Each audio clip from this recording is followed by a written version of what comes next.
Hola, bienvenidos a su podcast Quimimetría. El día de hoy hablaremos acerca de temas súper interesantes y útiles para tu vida diaria y tu vida escolar. Tendremos algunos profesionistas que nos explicarán y compartirán todos los conocimientos que tienen. Así es, Sofía. Ahora sí, comencemos con este podcast informativo.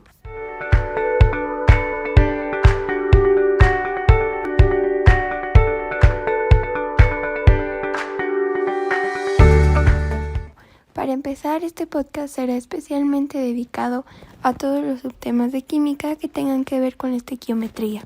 Probablemente muchos de ustedes no sepan. ¿A qué nos referimos con estequiometría? Bueno, la estequiometría es la parte de la química que estudia las relaciones cuantitativas entre las sustancias que intervienen en una reacción química. Como parte de la estequiometría, también tenemos las relaciones estequiométricas, las cuales nos indican las proporciones relativas de las sustancias químicas que sirven para calcular una ecuación química balanceada entre los reactivos y sus productos de una solución química. Las soluciones químicas presentan concentraciones diferentes entre soluto y solvente, y el cálculo de las cantidades obedece a los principios de conservación y los modelos atómicos que afectan los procesos químicos. Y como todo, esta tiene una cantidad de medida que es muy conocida. El mol, que es la masa molecular expresada en gramos y equivale a 6.22 por 10 a la 23.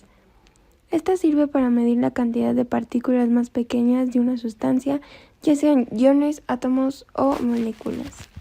Así es, como lo menciona Cami, el mol es nuestra unidad de medida que será la base para nuestras relaciones estequiométricas. Bueno, ahora vamos con mi compañera Kenia, que nos hablará acerca de este tema y mucho más.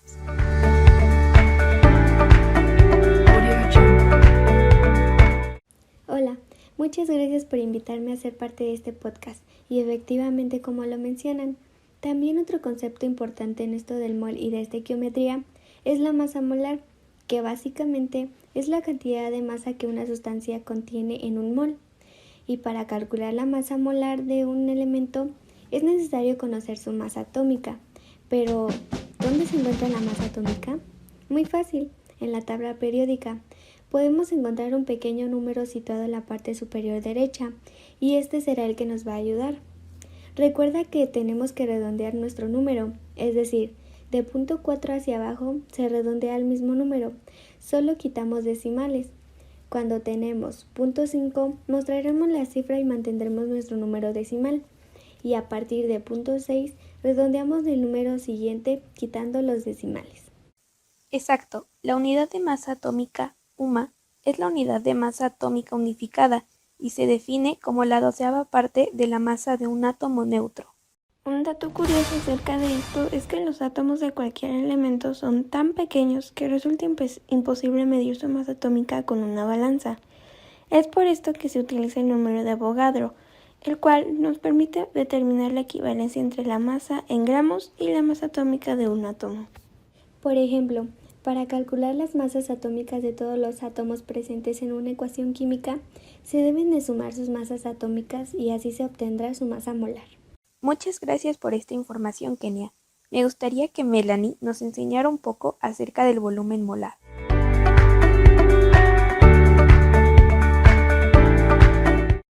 Con mucho gusto, Sophie.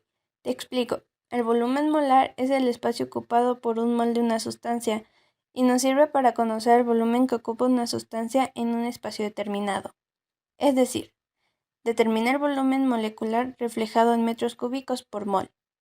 Un dato importante es que el volumen molar de un gas ideal en condiciones normales es igual a 22.4 litros por mol y sabemos que un gas está en condiciones normales cuando su presión es de una atmósfera sobre 101.300 pascales y su temperatura es de 0 grados Celsius sobre 273 Kelvin. La ecuación que sostiene esta ley es K es igual a V sobre N, en donde K es la constante de proporcionalidad, V es el volumen y N son los moles de gas. Muy interesante tu aportación, Melanie. Me han comentado que además conoces un poco sobre algunas de las leyes creadas hace tiempo, como lo son las de Avogadro y Dalton. Así es, Sophie. Comenzaré con la ley de Avogadro, la cual enuncia que el volumen de un gas es directamente proporcional al número de moles bajo una presión y temperatura constante. Te cuento un poco.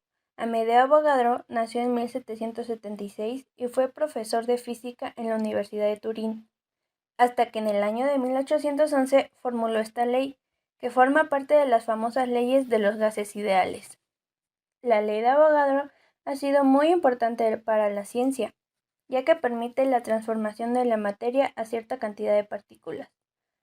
Su fórmula es V1 sobre N1 es igual a V2 sobre N2, en donde V1 representa el primer volumen, V2 el segundo volumen, N1 la primera cantidad de gases en moles y N2 la segunda cantidad de gases en moles.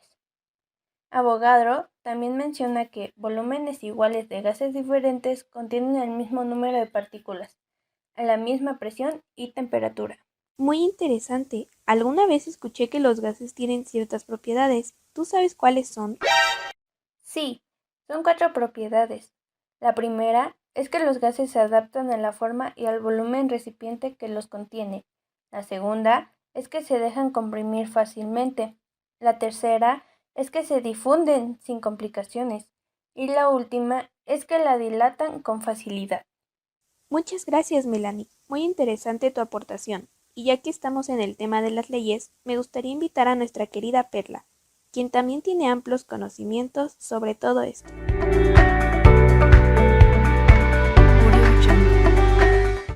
Buenos días a todos. Así es, Sofi. Aprovechando que ya estamos en las leyes, yo me voy a encargar de explicarles a todos ustedes la ley de la conservación de la materia. Adelante, Perla. Bueno, la ley de conservación de la materia fue propuesta por Antoine Lavoisier, un químico, biólogo y economista francés, quien es considerado como el padre de la química moderna. Lavoisier fue responsable de descubrimientos científicos claves para el progreso de esta ciencia, tales como la ley de la conservación de la masa o sus estudios sobre la oxidación de los cuerpos. La ley de la conservación de la masa enuncia que la masa no se crea ni se destruye, solo se transforma. Recordemos que en una reacción química, la suma de la masa de los reactivos es igual a la suma de la masa de los productos.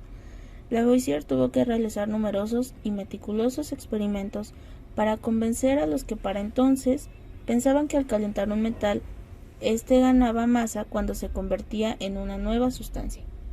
Lavoisier midió en un recipiente cerrado las masas del sodio y del aire, antes y después de la combustión, y llegó a la conclusión que la masa que ganaba el metal era igual a la masa del aire que se perdía. A él se le debe la formulación de la ley de la conservación, según la cual la cantidad de materia permanece constante en el transcurso de una reacción química. La masa total de los reactantes es igual a la de los productos de la reacción. Vaya, qué interesante. ¿Podrías decirnos algunos ejemplos? Claro que sí, y aunque no lo creas, aplicamos esta ley en acciones cotidianas como lo son cuando hervimos agua y pasa de estado líquido a gaseoso o cuando observamos la descomposición de una fruta. Es muy increíble todo esto, ¿no lo creen? Muchas gracias por tomarte el tiempo de explicarnos, Perla. Me gustaría escuchar a Cami y Melanie, quienes están de regreso para contarnos acerca de otra ley. Adelante, chicas.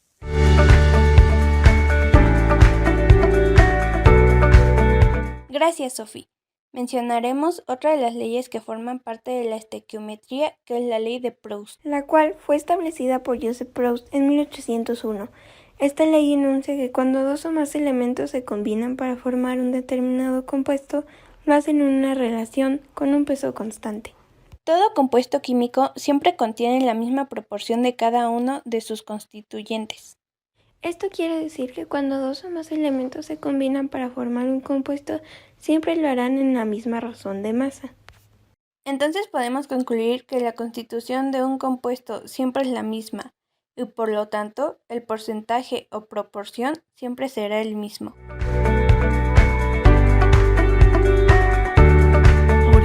Muchísimas gracias, chicas. Continuamos. Ahora nos explicarán un poco sobre otra ley. La ley de Dalton establece que si dos elementos forman más de un compuesto, estableciéndose fija la composición de uno de ellos, el otro elemento estará en razón de números naturales, sencillos. John Dalton fue el que propuso esta ley y entre sus trabajos destacan el modelo atómico y la tabla de pesos relativos. Cada componente de una mezcla de gases ejerce la misma presión que si fuera el único que ocupara todo el volumen de la mezcla, a igualdad de la temperatura, de modo que la presión total de la mezcla es igual a la suma de las presiones de cada gas por separado si ocupara todo el volumen. Esta ley es muy útil cuando deseamos determinar la relación que existe entre presiones parciales y presiones totales de una mezcla de gases. La fórmula de esta ley es la siguiente: PL es igual a PT por FL, en donde PL es la presión parcial de un gas, PT es la presión total de una mezcla de gases y FL es la fracción de gas. Qué interesante todo esto, Kenia. Aún nos queda una última ley, y Perla será la encargada de contarnos sobre ella.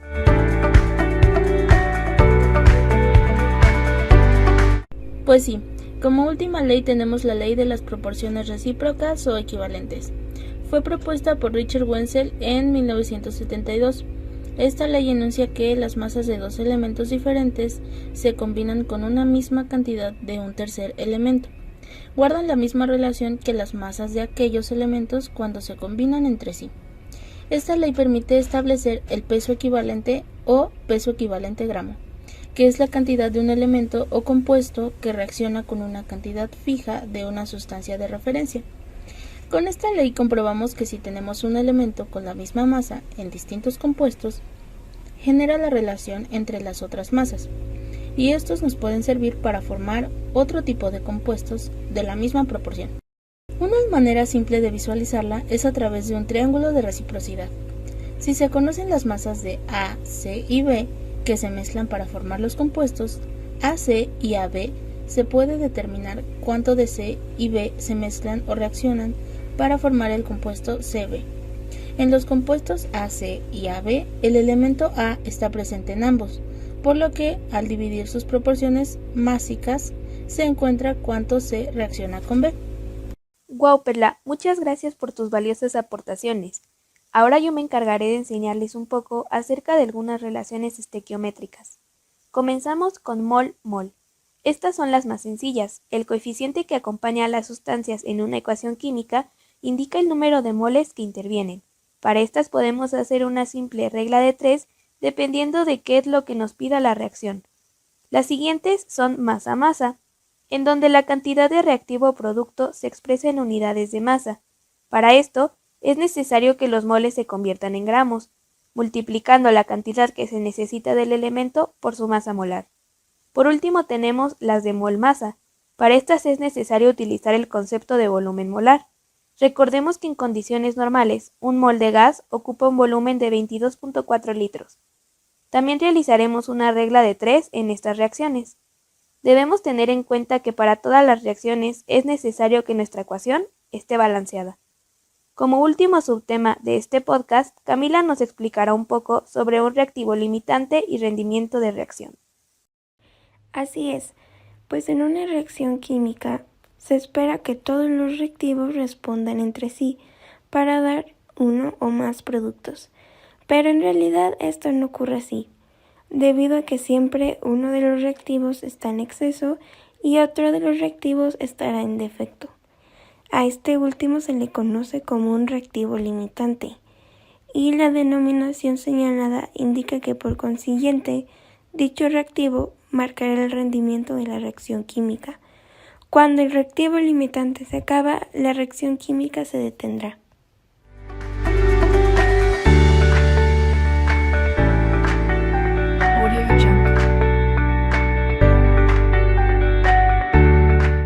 Como pudimos escuchar el día de hoy, la estequiometría abarca bastantes temas en general. Les agradecemos por haber estado un día más con nosotros en su podcast de Quimimetría. Recuerda que este podcast estará disponible en las plataformas digitales como Spotify y YouTube. Muchas gracias y nos vemos en la próxima grabación.